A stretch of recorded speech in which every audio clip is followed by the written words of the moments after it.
October 1962. The world held its breath as two superpowers stared into the nuclear abyss. For 13 days, the United States and the Soviet Union danced on the edge of annihilation. Misunderstandings, miscalculations, and one wrong move could have erased cities, countries, even civilization itself. This is the story of the Cuban Missile Crisis, the closest humanity ever came to doomsday. It started with a single photograph. On October 14, 1962, the USSR spy plane flying over Cuba captured something unthinkable: Soviet nuclear missiles, just 90 miles from Florida. The CIA analysts who saw the images couldn't believe their eyes.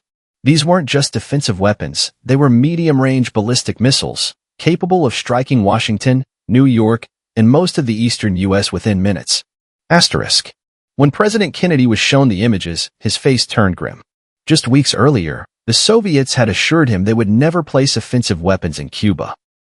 Now, he faced an impossible choice: do nothing and let a nuclear threat loom over America, or act and risk triggering World War III. Kennedy's advisors were split. The military chiefs demanded an immediate airstrike, even an invasion. But Kennedy feared that would force the Soviets to retaliate, possibly in Berlin, possibly with nukes. Instead, he chose a middle path: a naval quarantine, a blockade by another name, to stop Soviet ships from delivering more missiles. On October 22, Kennedy went on national TV, revealing the crisis to the world. His voice was steady, but the message was dire. Any missile launch from Cuba would be seen as an attack by the Soviet Union, requiring a full retaliatory response.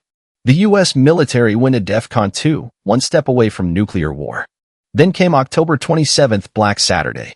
A U.S. spy plane was shot down over Cuba, killing pilot Major Rudolph Anderson. Soviet submarines, armed with nuclear torpedoes, lurked near the blockade. In a top-secret meeting, a Soviet officer, Vasily Arkhipov, narrowly prevented his crew from firing a nuke at U.S. ships.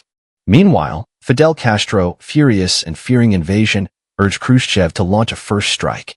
In Washington, Kennedy's team debated whether to bomb Cuba the next morning. Then, a breakthrough. A secret back-channel message from Khrushchev offered a deal: remove the missiles if America promised never to invade Cuba, and secretly pulled its own nukes out of Turkey. On October 28, Khrushchev blinked. Over Radio Moscow, he announced the missiles would be withdrawn. The world exhaled. But the full truth was hidden. Kennedy had secretly agreed to remove U.S. missiles from Turkey, a concession that would have humiliated him if made public. The crisis was over, but the trauma lingered. The lessons? A hotline was installed between Washington and Moscow. Arms control talks began. And humanity learned a terrifying truth: in the nuclear age, there are no winners, only survivors.